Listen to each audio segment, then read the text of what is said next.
Hello বন্ধুরা, আমরা চলে এসেছি নতুন আরেকটা ভিডিও নিয়ে। আমি সিদ্ধার্থ। তো বন্ধুরা, আপনারা কেমন আছেন? আশা করছি আপনারা খুব খুব খুব ভালো আছেন। আমি রিনি, আর আপনারা দেখছেন ইন্ডিয়ান কাপল রিয়াকশন প্রো। আর আজ যে ভিডিওটা আমরা দেখব সেটা খুবই ইন্টারেস্টিং ভিডিও। ভিডিওটার টপিক হচ্ছে হিন্দু ধর্মে হজরত মুহাম্মদের নাম কিভাবে আসলো, হিন্দু ধর্মেতে মোহাম্মদ হজরতের কোথাও উল্লেখ আছে কি না, বা সেই নাম এলোই বা কীভাবে। তো প্রচণ্ড ইন্টারেস্টিং হবে ভিডিওটা আশা করছি, এবং অনেক ইনফরমেটিভ হবে, অনেক জানা যাবে অনেক কিছু। তো আর একদম সময় নষ্ট না করে আমরা সোজা চলে যাব ভিডিওতে। তো বন্ধুরা, অরিজিনাল ক্রিয়েটারের লিঙ্ক পেয়ে যাবেন ডেসক্রিপশন বক্সে। অরিজিনাল ক্রিয়েটারকে নিশ্চয়ই সাবস্ক্রাইব করবেন, আর আমাদের চ্যানেলটা যদি সাবস্ক্রাইব না করেন তাহলে প্লিজ প্লিজ প্লিজ সাবস্ক্রাইব করুন, আর অনেক অনেক করে শেয়ার করুন। এই ভিডিওটা যদি আপনাদের ভালো লাগে একটা লাইক তো নিশ্চয়ই করবেন। ভালো লাগুক খারাপ লাগুক যে কোনো মতামত কমেন্ট বক্সে নিশ্চয়ই জানাবেন। তো আর একদম সময় নষ্ট না করে আমরা সোজা চলে যাব ভিডিওতে। হ্যাঁ, তো শেষ অবধি আপনারা ভিডিওটা দেখবেন। So let's start. Okay. Audio Jungle.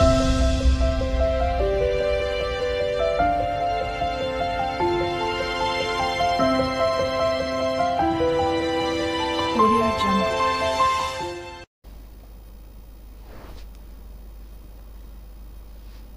بسم الله الرحمن الرحيم বিশ্বজগতের মাঝে এই পৃথিবী মহান রব্বুল আলামিনের এক অসাধারণ সৃষ্টি। পৃথিবীকে তিনি সুশোভিত করেছেন পাহাড় পর্বত সাগর মহাসাগর নদ নদী গাছপালা পশু পাখি আরও অনেক জানা এবং অজানা রহস্যের মাধ্যমে।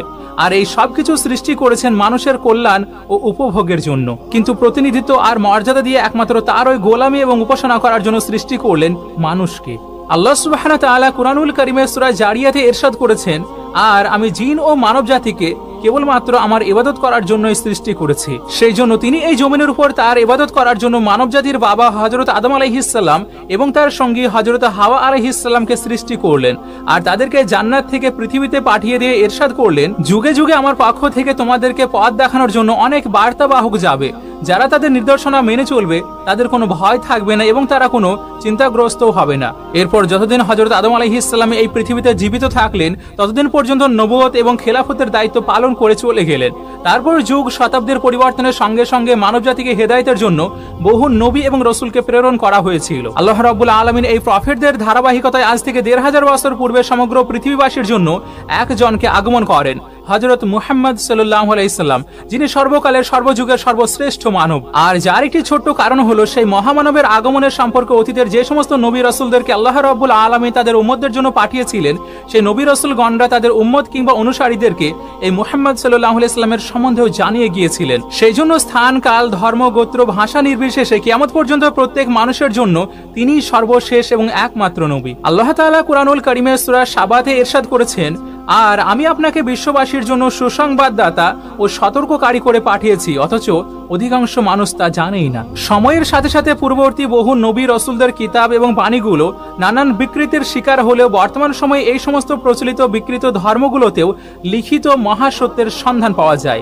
বিকৃত ধর্ম ছাড়াও মানুষের কল্পনাকৃত যে সমস্ত ধর্ম, সেগুলিতেও হযরত মুহাম্মদ সাল্লাল্লাহু আলাইহি সাল্লামের নবী হওয়ার প্রমাণ পাওয়া গিয়েছে। তো এবার এখানে আপনাদেরকে জানিয়ে রাখি যে কোনো বই কিংবা গ্রন্থে খুবই সামান্য পরিমাণ সত্য বচন অথবা সত্য উক্তি পাওয়া গেলে সেই গ্রন্থ কিংবা বইয়ের সঠিক তথ্যের প্রমাণ বহন করে না, কিন্তু এক সৃষ্টিকর্তা মহান রব্বুল আলামিন এবং তার রাসূল সাল্লাল্লাহু আলাইহি সাল্লামের নিদর্শন এই সমস্ত বিকৃত ও মানবরচিত বইগুলোতেও পাওয়া যাওয়া সত্যি এটি আল্লাহ তাআলার অসীম কুদরতেরই নিদর্শন। আল্লাহ রাব্বুল আলামিন সূরা আল আনামে ইরশাদ করেছেন, আর তার কাছে আছে অদৃশ্যের কুঞ্জ, তিনি ছাড়া অন্য কেউ তা জানে না। স্থলে ও জলে যা কিছু আছে সে সম্পর্কেও তিনি অবহিত। কোনো গাছের উপর এমন কোনো শস্য দানা অথবা আর্দ্র বা শুষ্ক এমন কোনো জিনিস নেই যা এক উন্মুক্ত কিতাবে লিপিবদ্ধ নেই। যদিও এই মহাসত্যকে তাদের ধর্মগ্রন্থে লেখার ইচ্ছা বা উদ্দেশ্য মোটেই ছিল না, কিন্তু তাদের বিবেক ও দৃষ্টির শক্তির অগোচরেই তারা তা লিপিবদ্ধ করে নিয়েছে, যা তারা কখনোই উপলব্ধিও করতে পারেনি। তো এমনভাবে এই পৃথিবীতে আব্রাহামিক ধর্মবাদে যে সমস্ত ধর্ম বেশি প্রচলিত এবং বেশি ফেমাস আছে তার মধ্যে একটি হলো হিন্দু বা সনাতন ধর্ম। আর আজকের এই ভিডিওতে আমরা হিন্দু ধর্মের আলোকে হযরত মুহাম্মদ সাল্লাল্লাহু আলাইহি সাল্লামের নবুয়তের সম্বন্ধে আলোচনা করব। মানে জানবো যে মুহাম্মদ সাল্লাল্লাহু আলাইহি সাল্লামের নাম কি হিন্দু ধর্মের কিতাবগুলিতে সত্যি এসেছে। কিন্তু যেহেতু অনেকেই থাকবেন যারা হিন্দু ধর্মগ্রন্থের সম্বন্ধে অবগত থাকবেন না, সেই জন্য আমরা মনে করছি কিছুটা সংক্ষেপে হিন্দু ধর্মগ্রন্থের সম্পর্কে আপনাদের সামনে উপস্থাপন করিয়ে দেওয়ার। আর একজন সাধারণ মানুষ তো দূরের কথা, হিন্দু ধর্মগ্রন্থ কয়টি এবং কি কি তা হিন্দু ধর্মের অনেক পণ্ডিতই অবগত থাকেন না। আপনাদেরকে জানিয়ে রাখি যে হিন্দুদের প্রধান ধর্মগ্রন্থ বেদ। বেদকে 4 ভাগে বিভক্ত করা হয়েছে: ঋগ্বেদ, সামবেদ, যজুর্বেদ এবং অথর্ববেদ। আর এই 4টি বেদের মধ্যে সর্বপ্রথম যে বেদকে লেখা হয় সেটি হলো ঋগ্বেদ। আর বেদের মধ্যে হিন্দু ধর্মের শাস্ত্রীরা এটিকে সবচেয়ে বেশি স্বীকৃতি দিয়ে থাকেন। যদি হিন্দু ধর্মগ্রন্থের মধ্যে বেদকে সর্বপ্রথম প্রাধান্য দেওয়া হয়, তাহলে তার দিক থেকে দেখতে গেলে হিন্দু ধর্মের উৎপত্তি আজ থেকে মোটামুটি 6000 বছর পূর্বে। আর এই মতামতটি আচার্য ডক্টর দুর্গাদাস বসু দিয়েছেন। হিন্দু ধর্মে এই 4টি বেদ ছাড়াও কিছু আরো গ্রন্থ আছে, যেমন আয়ুর্বেদ, গান্ধর্ববেদ, ধনুর্বেদ, উপনিষদ, উত্তরায়ণ বেদ, ব্রাহ্মণ এবং আরণ্যক। আর এগুলো ছিল বেদের সঙ্গে সামঞ্জস্য, মানে একে অপরের সঙ্গে মিলিত। কিন্তু বেদ ছাড়া কিছু আরো গ্রন্থ আছে, যেমন রামায়ণ, মহাভারত, মনুসংহিতা, শ্রীমদ্ ভাগবত, মহাপুরাণ, বিষ্ণু পুরাণ, কল্কি পুরাণ ও গীতা। এবার আমরা প্রধান আলোচনার দিকে এগিয়ে যাওয়ার আগে আপনাদেরকে আরেকটি জিনিস বুঝিয়ে দিচ্ছি, সেটি হলো যুগ। হিন্দু ধর্মের শাস্ত্রের মতে 4টি যুগ হয়ে থাকে। প্রথম সত্যযুগ, দ্বিতীয় ত্রেতা যুগ, তৃতীয় দাপর ও চতুর্থ হলো কলিযুগ। তো যেমন ভাবে পূর্বের যুগে যে অবতাররা হিন্দু ধর্মতে এসেছিলেন, তেমনই শেষ বা কলিযুগে একজন কল্কি অবতার বা শেষ অবতারের আগমনের সম্বন্ধে বিস্তারিতভাবে আলোচনা করা হয়েছে। তো এখানে আমাদের জানা প্রয়োজন হিন্দু ধর্মের অবতাররা কখন আসেন, মানে একজন অবতারকে হিন্দু ধর্ম মতে কিসের জন্য এই পৃথিবীতে আসার প্রয়োজন হয়ে থাকে। গীতার অধ্যায় 4 শ্লোক 7 থেকে 8 বর্ণনা করা হয়েছে, যখন ধর্মের পরাজয় হয়, অধর্ম, অন্যায় ও অত্যাচার যখন জগৎ ধ্বংসের দ্বার প্রান্তে উপনীত হয়, তখন ওই অবতার এই পৃথিবীতে নেমে আসে তাকে পাপ মুক্ত করার জন্য। হিন্দু ধর্মের মতে পাপ বিনাশের জন্য যে কোনো রূপে অবতাররা নেমে আসতে পারেন। কল্কি অবতারের আগে যে সমস্ত অবতাররা এসেছিলেন এই পৃথিবীতে, তাদের সংখ্যা ছিল 9 জন। আর তাদের মধ্যে একজন এসেছিলেন মৎস্য রূপে, মানে মাছ রূপে, কুর্ম মানে কচ্ছপ রূপে, বরাহ মানে শুকর রূপে, নৃসিংহ মানে যার শরীরের উপরিভাগ মানুষ ও নিচের ভাগ সিংহের আকৃতির মতো, বামন মানে 3 পা বিশিষ্ট একটি ছোট্ট মানুষ, পরশুরাম, বলরাম, গৌতম বুদ্ধ ও শেষ কল্কি অবতার। এবার হিন্দু ধর্মগ্রন্থে যে অবতারের উল্লেখ করা হয়েছে তার বাংলায় অর্থ হলো অবতীর্ণ, প্রেরিত, বার্তাবাহক বা মেসেঞ্জার। আর যদি এটিকে আরবিতে ট্রান্সলেট করা হয় তাহলে সেখানে হবে নবী বা রাসূল। আর কলি মানে হলো শেষ, আর আরবিতে এর অর্থ হলো খাতামুল। আর অবতারের মানে হলো অবতীর্ণ, আর আরবি প্রতিশব্দ হলো নাবিয়ুন। এবার যদি দুটি শব্দকে একত্রিত করা হয় তাহলে হবে খাতামুল নাবিয়ুন বা শেষ নবী। কুরআনুল কারীমে আল্লাহ তাআলা সূরা আহজাবে ইরশাদ করেছেন, মুহাম্মদ তোমাদের কোনো পুরুষের পিতা নয়, কিন্তু তিনি আল্লাহ, রাসূল এবং নবীদের মধ্যে সর্বশেষ। এবার আমরা বলছি না যে হযরত মুহাম্মদ সাল্লাল্লাহু আলাইহি ওয়াসাল্লাম হিন্দু ধর্মের কল্কি অবতার। অবতার বা দেবতা হওয়া না হওয়ার সাথে ইসলাম ধর্মের কোনো সম্পর্ক নেই। কিন্তু হিন্দু ধর্মগ্রন্থে কল্কি অবতারের যে সকল বৈশিষ্ট্য উল্লেখ করা হয়েছে, সেই সকল বৈশিষ্ট্য মুহাম্মদ সাল্লাল্লাহু আলাইহি ওয়াসাল্লামের সঙ্গে হুবহু মিলে যাচ্ছে। এই জন্য ডক্টর বেদপ্রকাশ উপাধ্যায় বলেছেন, বেদ পুরাণে উল্লেখিত কল্কি অবতার হযরত মুহাম্মদ সাল্লাল্লাহু আলাইহি ওয়াসাল্লাম ছাড়া আর কেউই নন। কারণ হিন্দু ধর্মগ্রন্থে যে সমস্ত গুণাবলীর উল্লেখ আছে সেগুলি একমাত্র তার সঙ্গে মিলে থাকে। তাহলে এবার চলুন আমরা হিন্দু ধর্মের গ্রন্থগুলোতে যে কল্কি অবতারের প্রমাণ আছে সেটিকে আপনাদের সামনে পেশ করার চেষ্টা করছি। হিন্দু ধর্মের মতে কল্কি অবতারের নাম ঋগ্বেদের স্কন্দ 1 অধ্যায় 18 মন্ত্র 9 নরসাংস বলা হয়েছে।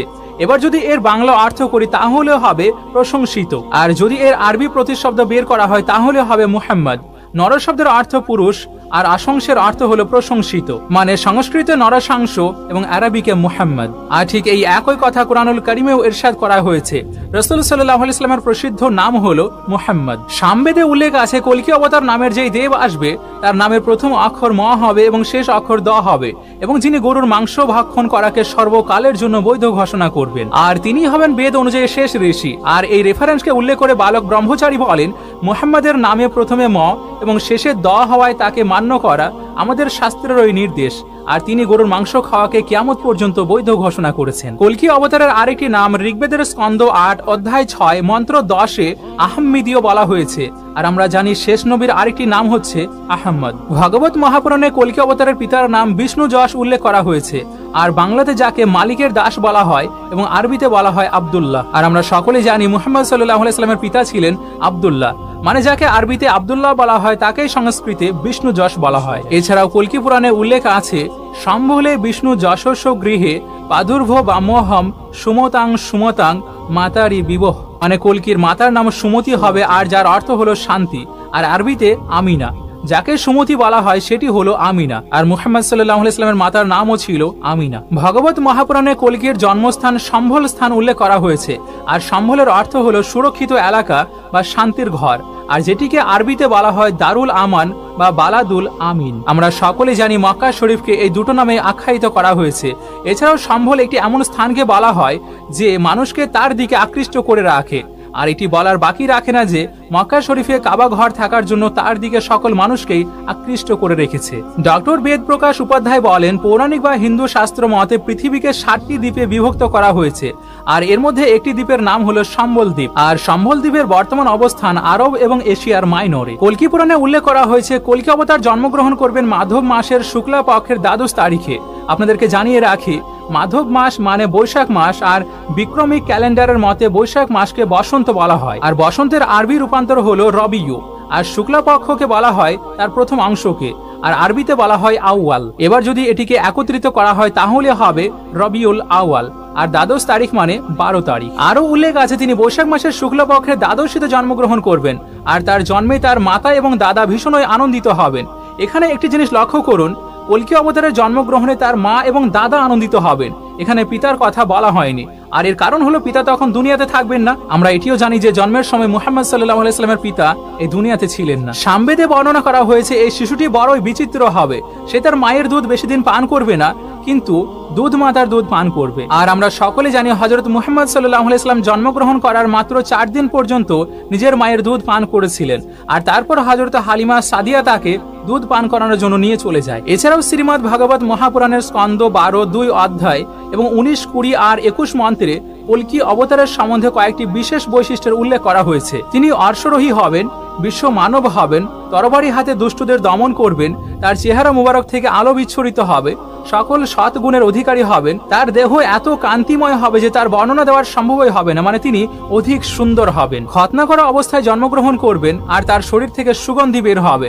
তার সংস্পর্শে ধন্য মানুষের মন নির্মল ও পবিত্র হবে। দস্যু দমন কাজ সমাপ্ত হলে গ্রামগঞ্জ থেকে নিবাসকারীরা দলে দলে তার ধর্মে দীক্ষিত হবে। আরো লেখা আছে তিনি মূর্তি পূজা বন্ধ করবেন। আর আমরা জানি যে পৃথিবীর ইতিহাসে একমাত্র হযরত মুহাম্মদ সাল্লাল্লাহু আলাইহি সাল্লাম সেই ব্যক্তি যিনি মক্কা বিজয়ের পর কাবা গৃহ থেকে অসংখ্য মূর্তি ধ্বংস করেছিলেন, আর যার সংখ্যা ছিল 360টি। তিনি হবেন সুমিষ্ট ভাষী। হযরত আয়েশা সিদ্দিকা রাদিয়াল্লাহু তাআলা আনহা ইরশাদ করেছেন, রাসূল সাল্লাল্লাহু আলাইহি সাল্লাম নিজের হাতে কাউকে কোনোদিন প্রহার করেননি, তার স্ত্রীকেও না, গোলাম বা খাদেমকেও না, কেবলমাত্র আল্লাহর পথে জিহাদ ব্যতীত। নিজের ক্ষতিকারী ব্যক্তির সাথে প্রতিশোধ গ্রহণ করেননি। তিনি আল্লাহ তাআলার মর্যাদা হানিকর কিছু ঘটলে তখনই তার প্রতিশোধ নিতেন। তিনি সবসময় সুন্দর ও উত্তম কথা বলতেন এবং তার উম্মতদেরকেও সুন্দর ও উত্তম কথা বলার নির্দেশ দিতেন। ঋগ্বেদের স্কন্দ 2 অধ্যায় 3 এবং 2 মন্ত্রে এসেছে তার চেহারায় এত সুন্দর হবে এবং কান্তিময় হবে, মনে হবে সেখান থেকে আলোক রশ্মি ছড়িয়ে পড়ছে। আর হাদিসে মুবারকাতে এসেছে রাসূল সাল্লাল্লাহু আলাইহি সাল্লাম সুন্দর চেহারার মালিক ছিলেন, আর তিনি সর্ব উত্তম চরিত্রের অধিকারী ছিলেন। অথর্ববেদে উল্লেখ আছে তিনি দেশ ত্যাগ করবেন। আর আমরা জানি যে রাসূল সাল্লাল্লাহু আলাইহি সাল্লাম মক্কাতে মুশরিকদের অত্যাচারের কারণে হিজরত করে মদিনাতে গিয়েছিলেন। অথর্ববেদের স্কন্দ 20 অধ্যায় 9 এবং মন্ত্র 31-এ বলা হয়েছে তিনি ঊর্ধ্ব আকাশে ভ্রমণ করবেন। আর আমরা সকলে জানি যে মুহাম্মদ সাল্লাল্লাহু আলাইহি সাল্লাম একটি বিশেষ রাতে সপ্তম আকাশ পেরিয়ে আল্লাহর সঙ্গে দেখা করতে গিয়েছিলেন, আর যেটিকে মিরাজ সফর বলা হয়। কল্কি পুরাণে উল্লেখ আছে তার 4 জন সহচর থাকবে। আর আমরা জানি হযরত মুহাম্মদ সাল্লাল্লাহু আলাইহি সাল্লামের প্রসিদ্ধ 4 জন সাহাবী ছিলেন, হযরত আবু বকর, হযরত ওমর, হযরত ওসমান এবং হযরত আলী রাদিয়াল্লাহু তাআলা আনহু। ডক্টর বেদ প্রকাশ উপাধ্যায় লিখেছেন, এত কিছু জানার পরও যে ইসলাম গ্রহণ করে না এবং হযরত মুহাম্মদ সাল্লাল্লাহু আলাইহি সাল্লামকে এবং তার ধর্মমতকে মানে না, সে প্রকৃতপক্ষে হিন্দুই নয়। কারণ হিন্দু ধর্মগ্রন্থে কল্কি অবতার পৃথিবীতে আগমনের পর তাকে ও তার ধর্মমতকে মানতে বলা হয়েছে। সুতরাং যে সমস্ত হিন্দু নিজ ধর্মগ্রন্থের উপর বিশ্বাস রাখে তারা অবশ্যই মুহাম্মদ সাল্লাল্লাহু আলাইহি সাল্লামকে মেনে নেবে। কিন্তু যদি কোনো ব্যক্তি এত কিছু জানার পরও তাকে না মেনে মৃত্যুবরণ করে, তাহলে তাকে নরকের আগুনে তো জ্বলতে হবেই, আর সে কখনোই সৃষ্টিকর্তার দর্শনও পাবে না। এছাড়াও আল্লাহ উপনিষদে আল্লাহ, রাসূল এবং মুহাম্মদ এই 3টি শব্দকে মিলিয়ে যে শ্লোক লেখা হয়েছে সেখান থেকে স্পষ্ট বোঝা যায় যে আল্লাহ সর্বশ্রেষ্ঠ এবং মুহাম্মদ সাল্লাল্লাহু আলাইহি সাল্লাম তার ওই রাসূল। আর সেই শ্লোকটি হলো, হোতারমিন্দ্র মহা সুরিন্দ্রাহ অল্ল জ্যৈষ্ঠং শ্রেষ্ঠং পরমং ব্রাহ্মণং অল্লাম অল্লাহ রাসূল মুহাম্মদ রকং বরস্য আল্লাহ আল্লাম আদাল্লাং বুকুমেকং আল্লাহ বুকল্লান লিরক্ষত কমহ। এবার কথা হলো, একজন সাধারণ মানুষ মুহাম্মদ সাল্লাল্লাহু আলাইহি সাল্লামকে কেন মানবে?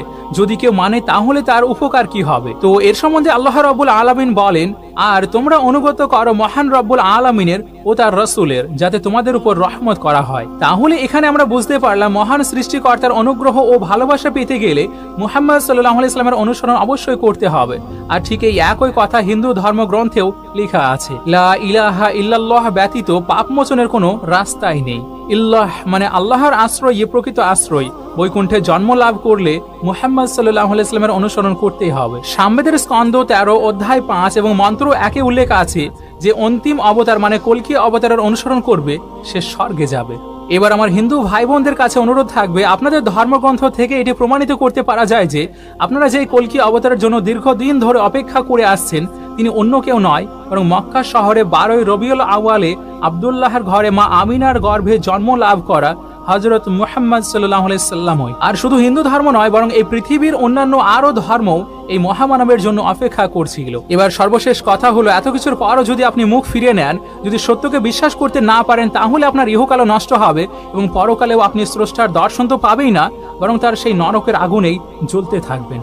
আল্লাহ তাআলার কাছে এটাই চাইবো যে তিনি যেন আমাদের সকলকে বেশি বেশি করে বোঝার এবং জানার তৌফিক দান করেন। আর যাদের কাছে এখনো ঈমানের দাওয়াত পৌঁছায়নি তাদের কাছেও যেন এই ভিডিওটিকে ঈমানের দাওয়াত পৌঁছানোর মাধ্যম বানিয়ে দেন। আমিন সুম্মা আমিন। অপূর্ব সুন্দর একটা ভিডিও এবং প্রচণ্ড ইনফরমেটিভ, মানে এত সুন্দর পুরো জিনিসটা ব্যাখ্যা করলেন এবং ভিডিওটা এত সুন্দরভাবে তৈরি করেছেন এবং প্রত্যেকটা বেদ বা কল্কি পুরাণের যে শ্লোকগুলো আছে সেগুলো তুলে ধরে প্রত্যেকটা নামের বিশ্লেষণ করে, প্রত্যেকটা কথার অর্থ বিশ্লেষণ করে, সংস্কৃত থেকে সেটার আরবি কি মানে হয় সেখানেই উনি বলেননি। যে ভিডিওটা করেছেন সংস্কৃত থেকে বাংলা, বাংলা থেকে আরবি, মানে সেটা সংস্কৃত থেকে বাংলার তার মানে এবং আরবির যে মানে, সব কিছু করে এত সুন্দর ভিডিওটা তৈরি করেছেন, এত ইনফরমেটিভ এবং এত তথ্য সম্পূর্ণ একটা ভিডিও।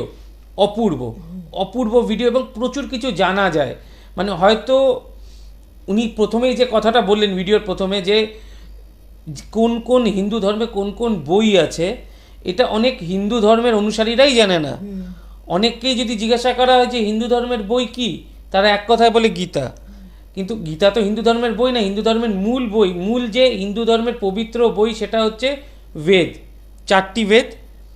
এবং সেই বেদের সাথে অনুকরণ করেই, বা সেই অনুকরণ ঠিক বলা নয়, তার সাপোর্টিভ, সেই বেদেরই সাপোর্টিভ আমরা বিভিন্ন পুরাণ আছে, বিভিন্ন আরও বই আছে যেগুলো তার সাপোর্টিভ জিনিস।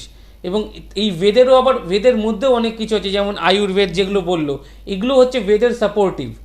তো বেদ হচ্ছে মূল স্তম্ভ, 4টে বেদ হচ্ছে সনাতন ধর্মের মূল 4টে স্তম্ভ। এবং সেখানেও হজরত মুহাম্মদের উল্লেখ করা আছে অ্যাজ আ কল্কি অবতার। এবার কল্কি অবতারটার সাথে উনি যেভাবে বললেন প্রচণ্ড মিল। কল্কি অবতারে যে যে জিনিসগুলো বলা হয়েছে তার সাথে হজরত মুহাম্মদের প্রচণ্ডভাবেই মিল আছে এবং খুব সুন্দরভাবে সেই জিনিসটা উনি বোঝালেন যে দুটোর মিলগুলো কোথায়। মানে এরকম একটা সুন্দর ভিডিও, এরকম একটা ইনফরমেটিভ ভিডিও, এরকম ভিডিও যেখান থেকে প্রচুর কিছু শেখা যায়, জানা যায়, এরকম একটা ভিডিও পাওয়াও খুব মানে সৌভাগ্যের ব্যাপার। মানে হয়তো সেই মহান ঈশ্বর কোনো ভালো কর্মের জন্য আমাদেরকে এত সুন্দর ভিডিও দেখার সুযোগ করে দিলেন। ভিডিওটা তো প্রচণ্ড ভালো লেগেছে এবং ইনফরমেটিভ। এবং আপনাদের সবার কাছে রিকোয়েস্ট থাকবে যে এই ভিডিওটা বেশি বেশি করে শেয়ার করবেন, যাতে প্রচুর লোক, প্রচুর জন এই জিনিসটা জানতে পারে। এবং আপনারা যেরকম এই ভিডিওটা শেয়ার করবেন, সেরকম যারা নন মুসলিম আছে, যারা সনাতন ধর্মী আছে বা যারা অন্য ধর্মের আছে, তাদের কাছেও শেয়ার করবেন, যাতে জিনিসটা তাদের কাছে অবধি পৌঁছায়। প্রচণ্ড সুন্দর ভিডিওটা প্রচণ্ড ভালো লেগেছে। ভিডিওটা যদি আপনাদের ভালো লেগে থাকে একটা লাইক তো নিশ্চয়ই করবেন। ভালো লাগুক খারাপ লাগুক যে কোনো মতামত কমেন্ট বক্সে নিশ্চয়ই জানাবেন। আর আমাদের চ্যানেলটা সাবস্ক্রাইব না করলে প্লিজ প্লিজ প্লিজ সাবস্ক্রাইব করুন আর অনেক অনেক করে শেয়ার করুন। Thank you.